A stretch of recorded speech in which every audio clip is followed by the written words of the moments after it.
Hey everybody, it is TamaraTamu coming to you once again with another episode of the TamaraTamu Collective, where dreams have no filters. So, in this episode, we're talking about identity. Identity. What do you identify with? What feelings do you identify with? What way of being and existing in life do you identify with?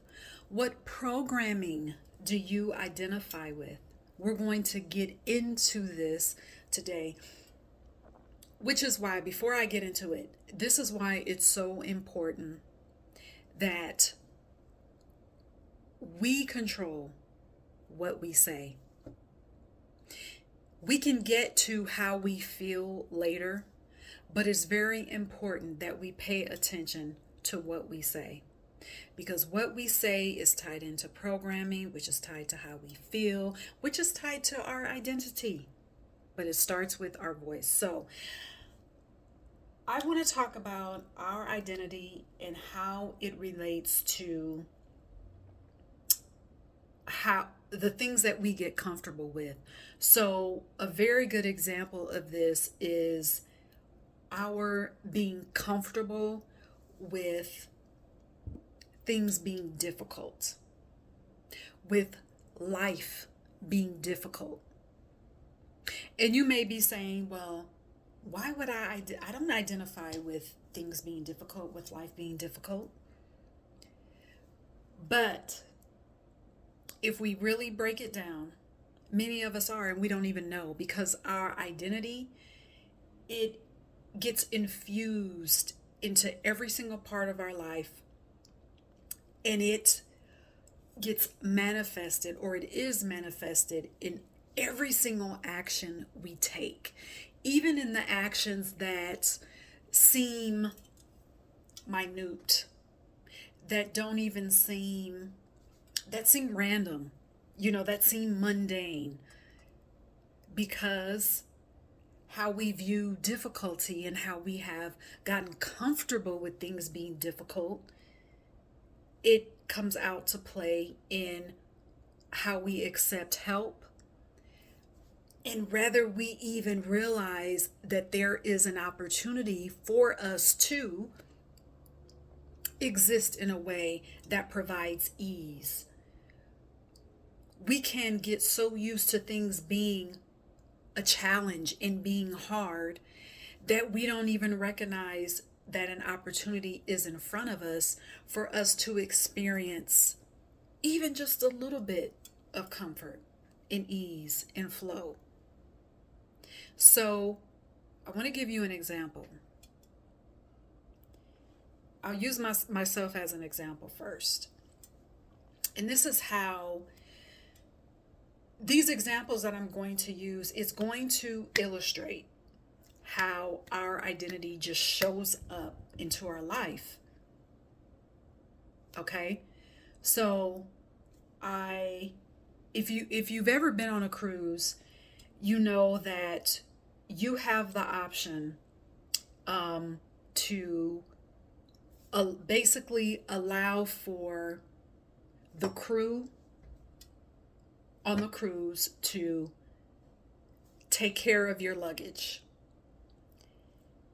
You have the option to, while you wait for your room, for your cabin to become available, you have the option to explore the ship, to eat, to take in the water, to take in the sea, to take in the ocean, to take in all of your surroundings without having to drag your luggage around with you. And once your room is ready, then the crew will bring your luggage right to your door, to your cabin door. You have the option to do that.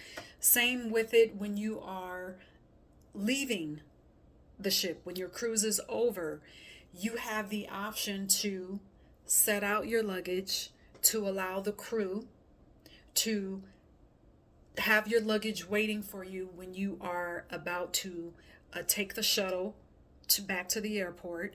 So again, when you are leaving the ship. You're not having to haul your luggage out with you again. You have the option to do that.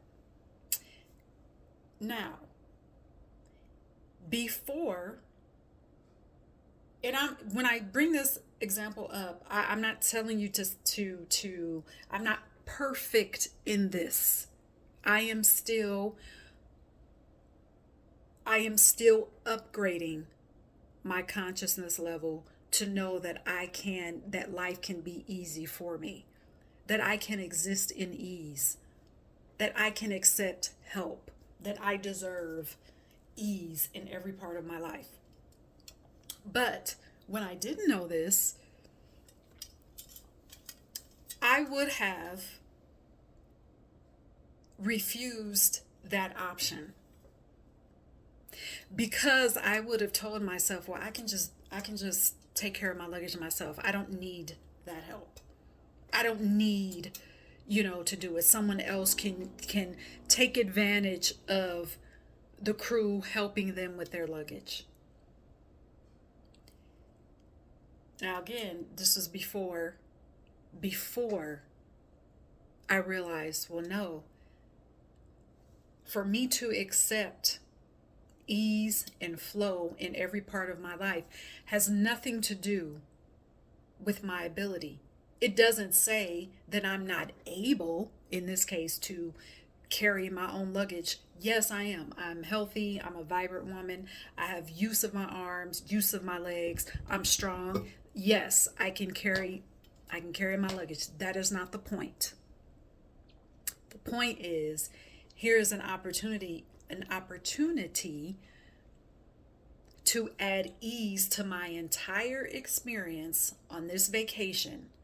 And part of that experience is to allow someone else to carry my luggage. I could have refused that, but I didn't. And I almost caught myself. And I thought, no, this is part of the experience. And I'm taking part of this experience because this is the opportunity that's in front of me to have more ease. So I took the opportunity. So I'm using that example because you see how what you identify with, the way of being that you identify with, shows up in all parts of your life. As we were leaving the ship, you saw some people, really hauling their luggage. One guy even said, I was trying to be, Hercules, and I'm just hauling all this stuff, hauling all this luggage. And I just kind of smiled and shook my head. I'm thinking, yeah, no one told you to try and be Hercules. And then I always think about things. I always take things a step further. I thought, well, what other parts of his life is he making difficult and he doesn't have to? What other parts of his life has he now, because of his identifying with being Hercules and having to be Hercules, or who told him that he had to be Hercules? Did he adopt this identity from, past experiences? Who knows? But that's the way my mind works. So that's one example. Another example, this is from someone that I know. This individual was having car trouble. Car trouble, if you live in the tropics, car trouble, it also means, car trouble could mean your AC not working in your car. That is car trouble if you live in the tropics. Okay, AC is a must. All right. So this individual was having the AC was not working in his car, and for about 8 days he had access to a car that had AC. Well, this person, he says, Well, I didn't run the AC. I had this car, but I didn't run the AC. And I said, "Why?" He said, "Because I got used to not having it. I got used to, in my car, my AC is not working, so I got used to it." That's another example of not recognizing the opportunity that shows up in your life that could possibly provide you with ease and flow, because we get used to things being hard. We get used to being uncomfortable. It is time for us to drop that identity. We need to detach. It's time to detach. It is time to detach from that. We need to understand we didn't come here to, we did not come here. Many of our struggles, and I'm going to say this, a lot of people may disagree, but much of the suffering that we have experienced has not been necessary. It hasn't. It has not been necessary. And you get to a place where you say, "Can't this be easier?" And the answer is yes. The answer is yes. There is nothing wrong with you saying, "How can my life be easier? How can my days exist with more ease and flow instead of grinding and fighting and surviving and trying? Can I live in a space where I can be?" And the answer is yes. But it's up to you to give yourself the space to ask those questions. How can I exist in more flow? For example, if you want to start a business and you've noticed that with every turn, you feel like it's been such a hard thing. There's nothing wrong with you saying, "How can I start this business in an easier way?" It doesn't take the effectiveness of the business, having things or existing in flow and doing things in a way that comes with more ease, does not take away from the effectiveness. It doesn't take away from your worth. It does not take away from your ability to be resilient. And I wonder, and I didn't have this full-blown conversation with the person in the AC in the car, but I wonder if, and I'm going to say this because I'm relating this to my experience, but I wonder if he was thinking, "Well, this is just proof that I'm resilient. If I have access to this vehicle, this car that has AC in it, I'm just going to keep it off to show that I'm resilient. I'm going to keep it off just to show that I can be strong." But when did existing in a state of difficulty and things being difficult, when did that equate to being strong? When did that equate to being strong? You can still be a strong, first of all, the fact that you're here, the fact that you're breathing, the fact that your heart is beating, the fact that you can blink your eyes, the fact that you can hear me talk, that you can see me talk, that you have this device, whatever device that you're looking at, the fact that you are here and existing is proof that you're strong. What are the odds of, and I forgot the number, there's crazy odds of the sperm meeting the egg. Crazy odds. But yet you're here. That's all the strength that you need. That's a proof that you need that you are strong. Okay? So we can wipe that away. We can wipe, oh, I've got to add more difficulty so I can prove that I'm a strong person. So back to the questions of how can I exist in a way that's easier? How can I exist in a way that's going to bring me more ease and freedom?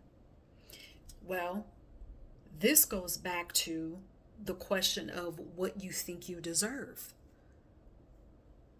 What do you believe that you deserve? That is a question that I had a hard time asking myself and saying out loud for a very long time, because deep down I knew I had to come to terms with the fact that I didn't believe that I deserved ease. I didn't believe that I deserved flow. I didn't believe that I deserved what I desired. I didn't believe that I was worthy enough. And for some, it's hard to wrap your head around that. Because if you were to ask a bunch of people, do you believe that you deserve the best? Do you believe that you deserve for people to just be drawn to you, to hand you favors, to do things nice for you without anything in return? Do you believe that you deserve that? Maybe some people will say yes, that would be nice. Some people may have a hard time even answering that, but that goes back to identity. Our identity, what we think we deserve, that's all tied together. And it's time that we start just asking that question. So I would invite you to ask 2 questions. Do I believe that I deserve? Well, actually more than 2 questions. First question. Do I believe that I deserve what I desire? That's number 1. Number 2, do I believe that I deserve what I desire to come to me in flow and in ease? Also, I would invite you to even ask the question, how can I live my life in more ease? Without a constant struggle, without a battle, with an identity of freedom. Freedom feels freedom feels easy. I'm just going to say that. And I would also invite you to, this is what I do. I'm just sharing this tip here. Every day, before I do anything, when I wake up, before I do anything, I say out loud, there's 2 versions of this. Today, I get to exist in freedom. Today, my life gets to be easy. I get to exist in ease. I say one of those 3, first thing. And that could look like more people wanting to help me in anything, more favors. It leaves that open. This is not about it's not about your ability and what you can or cannot do. All right? So I would just invite you to ask those 3 questions. Do I believe that I deserve what I desire? Do I believe that I deserve to exist in ease What do you think that you deserve? And then try that affirmation. Today, life gets to be easy for me. There's no attachment. There's no resistance there. It's just a simple affirming what is. All right. So I want you to think about that. If you have any questions, leave them for me in the comments. And until next time, cheers.